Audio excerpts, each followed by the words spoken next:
health, wellness, fitness, relationships, and everything in between. We're removing the taboo from what really matters in midlife. I'm your host, Michelle Folan, and this is Asking for a Friend. Have you ever wondered what that nagging pain is in your hip? Are you curious about what the future holds and maybe at a crossroads in your life? If you are at a point of now what, you will love this next guest. Carol Walkner left behind corporate America to pursue her dream of helping people rediscover themselves and the direction in which their life is going. Carol is a certified Reiki Master, clairvoyant medium, transformational coach, and a seriously fun person to know. And I mean that. Welcome to Asking for a Friend, Carol Walkner. Hello, I'm so happy to be here. Well, thank you, Carol. And actually, we have met. We had coffee over the weekend, and that was delightful. And I'm so glad. I do want to tell everyone how we were introduced because I find this kind of a cool little story. So Donna Cravata was on the podcast a while back, and in one of our chats, she said, "Hey, I have someone that I think would be wonderful for your show. Her name is Carol Walkner. She is clairvoyant, transformational coach, and also a medical medium. Let me connect you two." So she did. And little do we know, we live literally minutes from each other. Who would have thought, right? I know, right? And you said nothing happens by accident. Yeah. And I thought that was so cool. And then I know someone who you knew, went to school with, who I didn't know that connection. So they're magical. It is. It truly is. Nice to see you again. And thanks for being on the show. I want to dig into some things that we talked about on Saturday. And the first thing is that you said that you kind of knew that you were clairvoyant even early in your life. What did that look like? So when I was a kid, I would see things. I would see happenings that hadn't happened yet, but I didn't know what I was seeing.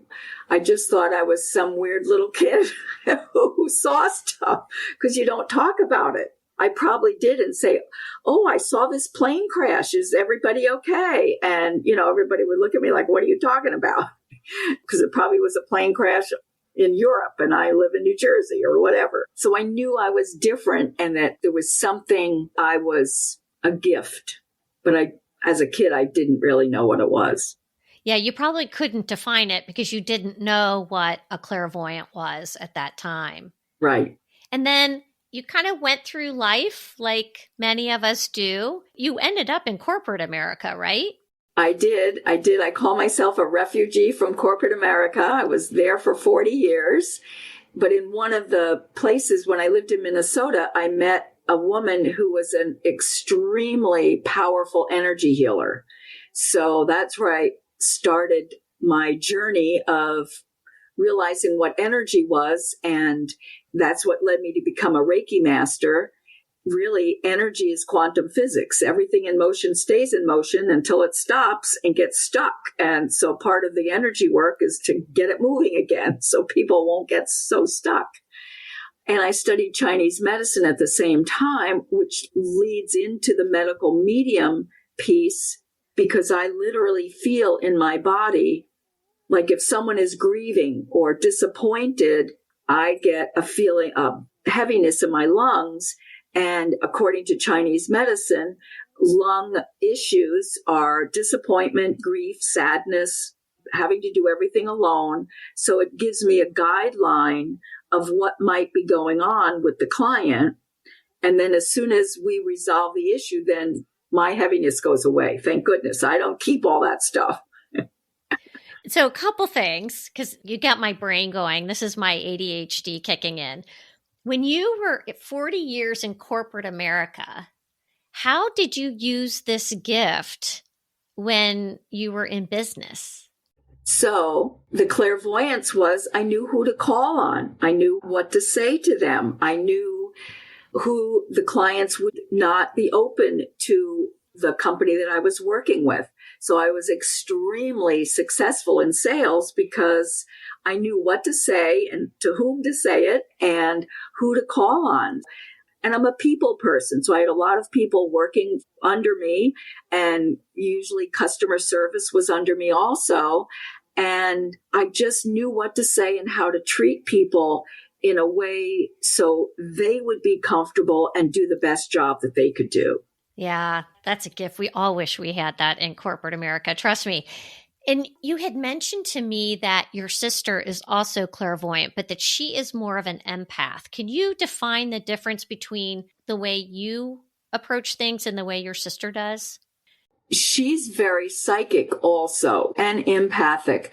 She's chosen not to use her gifts most of the time, but she works with teenagers. She was a manager in a company, same kind of thing. She used her gifts dealing with the people who worked in that company. And she uses them now of how to treat these teenagers that she works with. She works for a nonprofit part-time. She's a loving, loving person, and she's just figured out how in her way to utilize the gifts that she has and the way she has them, if that makes sense. It does. And I guess if you're an empath, you could probably carry a lot of burden too, right? If you take that on too much. Yes, yes. And thank goodness I'm not an empath. And she probably has learned over the years how not to carry it. She walks in nature every single day. And I think that's part of what assists her, because Mother Nature is here to help us, and being on the earth, that's probably what's her saving grace. Interesting. You said you became a Reiki Master, and I did have a Reiki Master on my show a while back. Would you orient us to what Reiki is and how you would use that with a client? Sure. Reiki is, again, energy, quantum physics. And I see it as when our energy is out of balance, when we are out of balance energetically, when we have an emotional trauma, something has upset us and it blocks our emotions. So Reiki balances everything out and straightens and gets the energy to a point where it's vibrating correctly again, I guess is the best way to say it. And what I learned over COVID is I don't have to have someone right here, right with me in person to work on them. Because originally we thought, okay, the way to balance the energy best is to have the person right here in front of you. And I have clients all over the world. I work on the phone. I work on Zoom.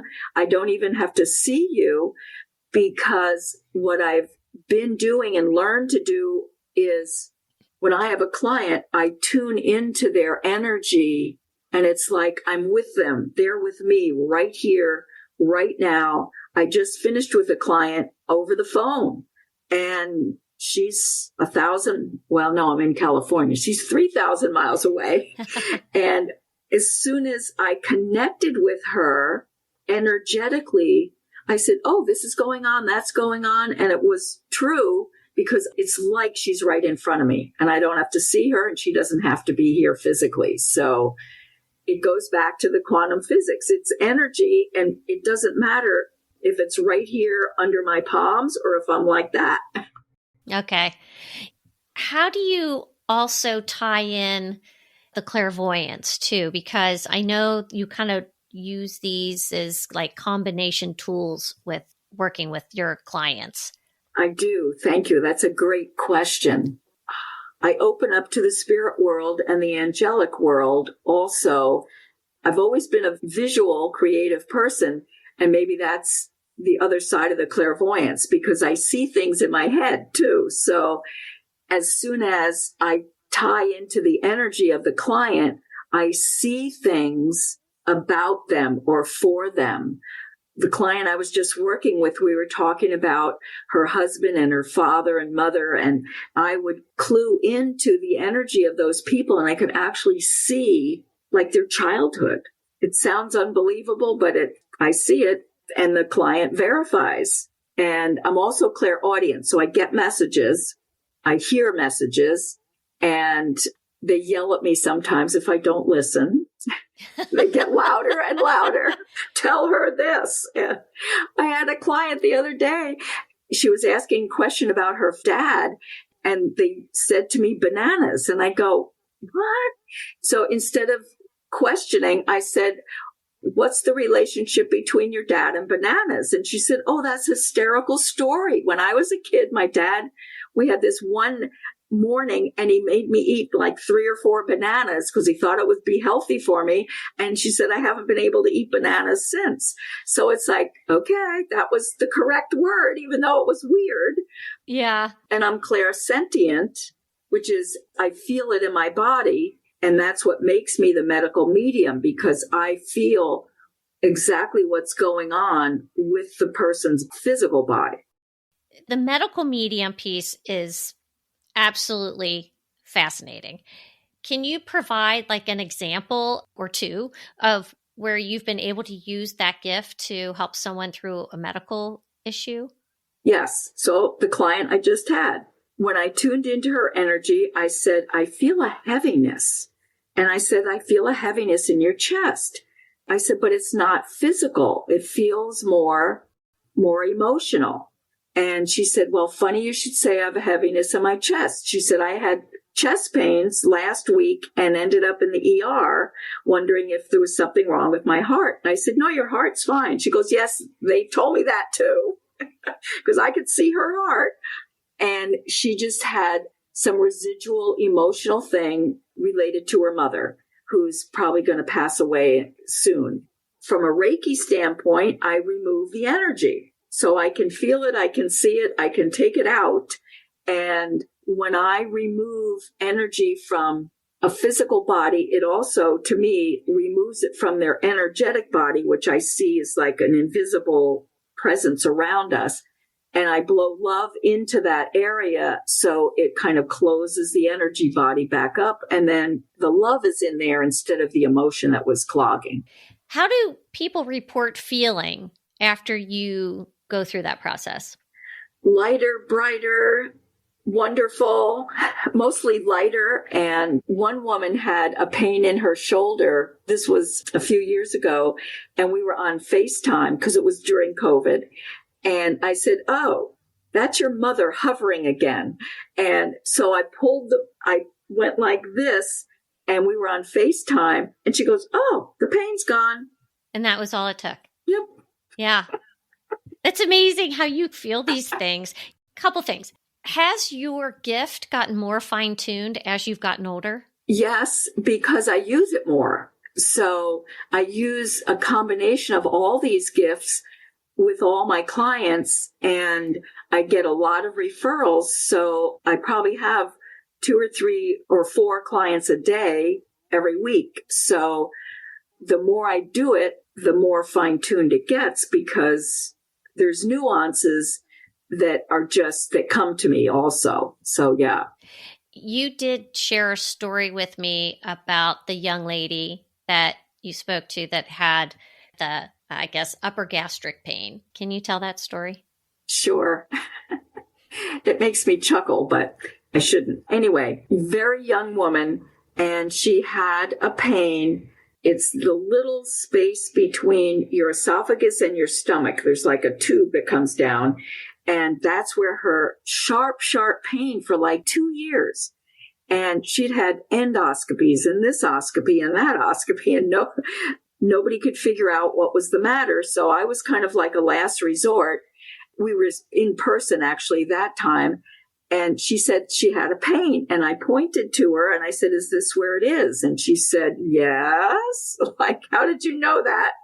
And I said, it's right there. And it's very irritated. I see a red, raw irritation. And I said, do you drink carbonated beverages? And she said, yes, I drink kombucha tea all day, every day. And I said, stop drinking that. Stop totally cold turkey for a couple weeks. You can start again, after that a little bit, but stop and that pain will go away. She stopped. It went away. That was what was making that raw. But the tests weren't showing anything because they're putting tubes down there and it was just the inside edges that were raw. Mm-hmm. There was no way of medically telling, but I could see it that it was red and raw. Yeah. Hey, another success story. Chalk one up for Carol on that one. I have to ask you this because I didn't ask you this Saturday. Do you ever sense things about people health-wise or around their future that doesn't look so bright and it's something very negative? How do you handle that? How do you deliver that message? I'm very fortunate. Those people do not come to me. Okay. The issue with that is we have free will. If someone has an illness or there could be something that I might see that would be negative for them, they could turn around and go a different way, and that just changed. So I will not say anything negative. Then it could become a self-fulfilling prophecy too, which I would not want. Right. I'm putting something in somebody's head like, uh-oh. No. So those people don't come to me or they don't ask me those questions or I don't answer them. I don't even look because I don't want to know. Right. And that's fair. I think you want to keep things positive. Kind of in light of that, as a transformational coach, you're working with both younger and older clients.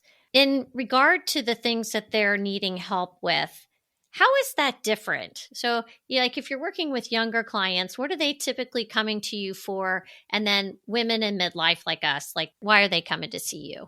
Great question. So the 50 and 60 and into the 70-year-olds, it's like a spectrum. So they're on one end and their life has changed.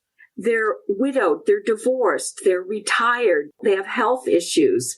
Their life just doesn't look the way they thought it would when they were 30 and 40. And because of the widowhood or divorce, or they've reached a point where, okay, I can't do this anymore. I'm going to leave corporate America and start a business. And then it doesn't turn out the way they thought. They're looking for direction. They're looking for clarity. They're looking for something. And I guess that would be most of it, direction and clarity, and wanting to just be happy and have a really, really wonderful life that they thought they were going to have. And there's a lot of confusion. Younger people in their 30s, probably late 30s, early 40s, it's like the same thing. They're looking for clarity and direction, but it's from a different vantage point. They're young mothers. They're happily married. Maybe they quit a job to raise kids and now the kids are in school. So maybe they want to go back to work, but what should they do?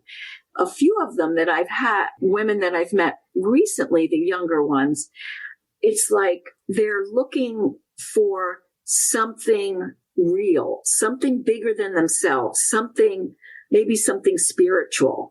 And it's not about religion. It's about, I have a hole inside. There's something in here that's yearning, but I don't know what it is. It feels like they're also looking for direction and clarity, but it's more from a fulfillment. What's my purpose? Mm-hmm. Why am I here? It's a bigger question. The older women are asking the same thing, but they kind of know why they're here. They're just wanting to tweak things a little. But yeah, it's so interesting. I'm going to start an online coaching program. I already have done it in person for years. This is the first time I'm doing it online because I have so many clients all over the world. My intent and hope is that these age groups will come together because the wisdom from both of them, each of them, it's just, there's so much to learn and so much to share. I'm getting very excited about the potential and the possibility. I can tell. You're getting me all excited. Yay. Yeah. I want to go back to this because I see something here with your younger clients versus your older clients. Your younger clients, I think sometimes that these young women, they may have left a successful career. They're home now. Being a mom can be very gratifying, but is it exactly what they thought it was going to be?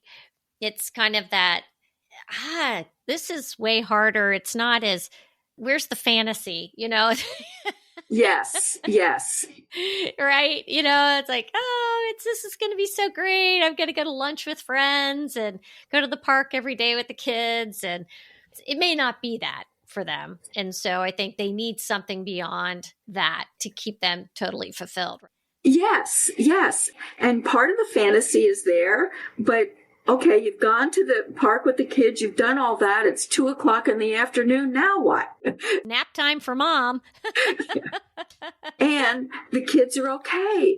The husband has a good job, we have a beautiful home, everything's wonderful. It's not enough. It's like, I want to be out in the world. I want to make an impact out there. I'm here in my living room. I want more than that. Yeah. Everyone's saying, I want more.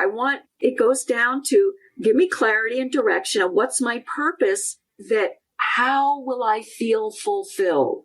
How will I feel happy all the time? Mm-hmm. So when I created my coaching program 9 years ago, I pulled myself through it because I was asking the same questions. It's like, life's okay, but how much longer do I want to live with okay? I think I want fabulous, but where is it? I spent a whole year, left a long-term relationship, drove across the country from New York to California, was helping out my son and daughter-in-law for a few months. And it's like, okay, I got to keep moving here. And I knew the universe was guiding me, and I was designing. I had worked with some individuals in a group before I left. So I knew it on some level that this worked. So I pulled myself through it. And it was like I recreated and redesigned my life exactly as I wanted it. And that was 8 years ago, and I've never been happier. And it's like, ooh, me. And I get to have coffee with you on a Saturday. I get to play Mahjong Friday afternoon. I get to see clients all week. I get to come out to play with my grandchildren. It's like I have a life that I truly love. It's totally fulfilling and happy.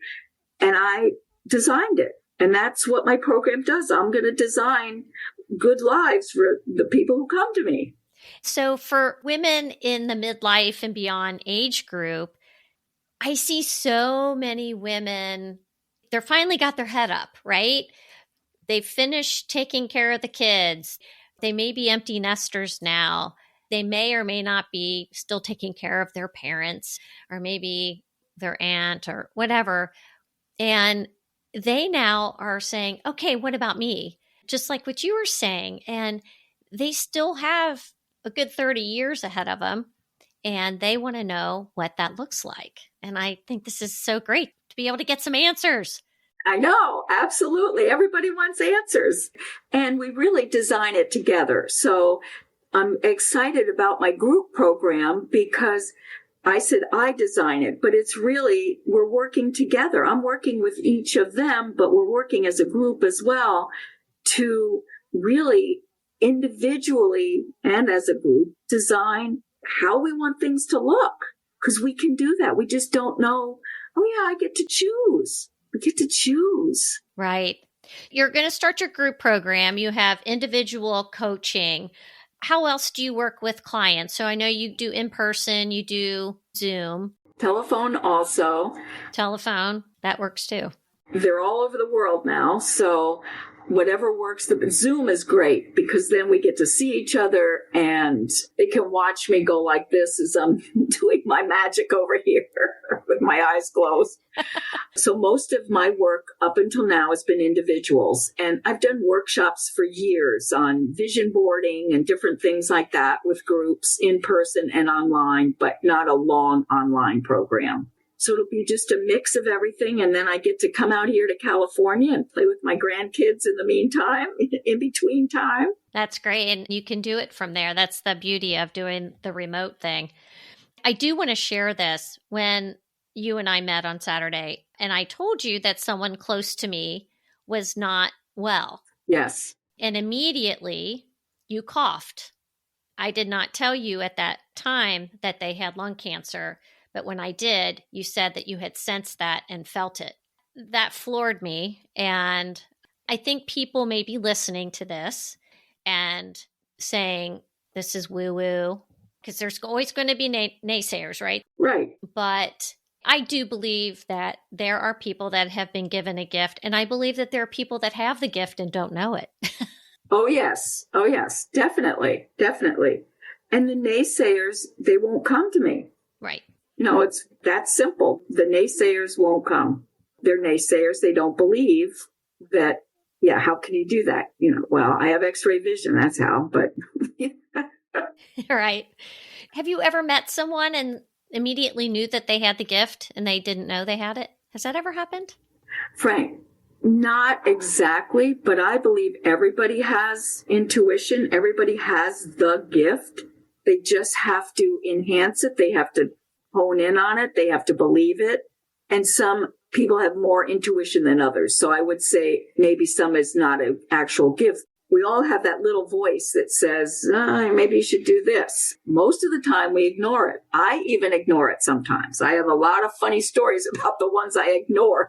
It's like, I have my mother. I think my mom still is up there. Just as I say, I think my mom's up there directing traffic. Probably. I totally believe it. And my dad too, but my mom for sure. And if you were close to her, she probably wants to kind of hover a little bit from over there, wherever, make sure that your life goes smoothly for you. Yeah, she definitely did look out for me, particularly after I got divorced and single mom and all of those things. I know my mom definitely kind of kept extra tabs on me. So I felt that even as an adult with my mom. Sure. And that's not going to go away, no matter where she is. Oh, no. Trust me. Yeah. She's got a direct line to the guy upstairs, too. Carol, I have to ask you this. What is one of your own pillars of self-care? Every year, I come up with a word or words or phrase of the year. And it's something for me to live into and live up to or whatever. And this year, it was thankful and playful. So this is an answer to your question. It's a longer answer, but it's okay. I don't take for granted the gifts I've been given. I'm very thankful. I'm thankful for the women who come to me, thankful for all the people I can assist. I have a lot of gratitude, but that's kind of like a platitude to me. I like the word thankful better. I'm very thankful. And I respect the gifts I have. I drink a lot of water. I eat very well. So I take care of my physical body. I get exercise. And I'm playful. So I play. I love to play. So we have to take time off. Every Friday afternoon from noon on, you cannot reach me. You cannot reach me because I'm at the country club playing mahjong. So I make sure that my to-be list is longer than my to-do list. So I really am guardful of not overworking and really respecting that I am a human being and it's okay for me to take time off because then I can be better when I'm actually working. If I work 1 million hours a day, like I was in corporate America, you get exhausted.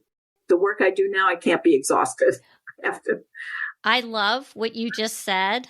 My to-be list is longer than my to-do list. And I wrote that down.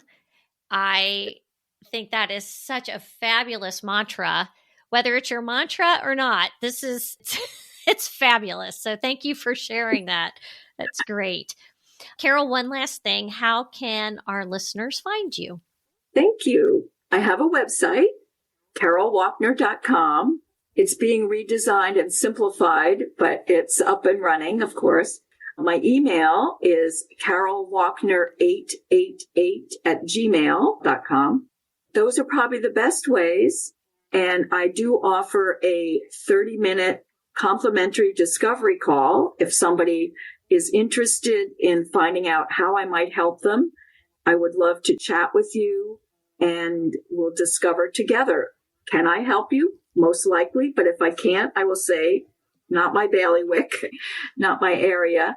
That's never happened yet, but I'm not going to say yes if I really can't help somebody. Yeah. We get to know each other in that curiosity call. So it's really nice. And then I'm not wasting a session time with them asking a bunch of questions that I already know the answers to. I think that's a wonderful process. Carol, this was great. I'm going to put all that in the show notes so people know how to get a hold of you. And thank you. It's nice to see you again. Good to see you. When you're back in town, let me know and we'll meet for coffee again. I would love to do that. I'll be back next week. This was a short trip to the West Coast. Oh, well, enjoy those grandbabies. Yes, yes. We were playing hide and seek last night. Stay young. Stay young. That's all I got to say. Stay young. Yes. Keep playing. Whatever that means for each of you. Keep playing. Keep moving. Drink water. Keep moving. Blow bubbles. That's the number one stress reliever on the planet is buy a bottle of bubbles. Because when we're stressed, we're anxious, we hold on, we don't breathe. When you blow bubbles, you have to breathe in, blow out. You see these rainbow-colored orbs and you smile. What just happened? You loosened up. The universe wants to provide. You just opened up. We all have to remember our inner child. Totally, totally. And for the holidays coming up, buy a bottle of bubbles for everybody around your table. And then you can all be blowing them instead of arguing. I think we need to pay you for this. We just got a bunch of advice here. You did. All right. But it's okay. Carol, thank you. Thank you, Michelle. This has been fabulous.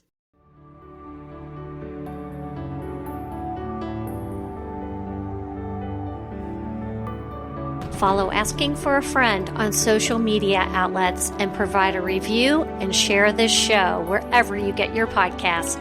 Reviews and sharing help us grow.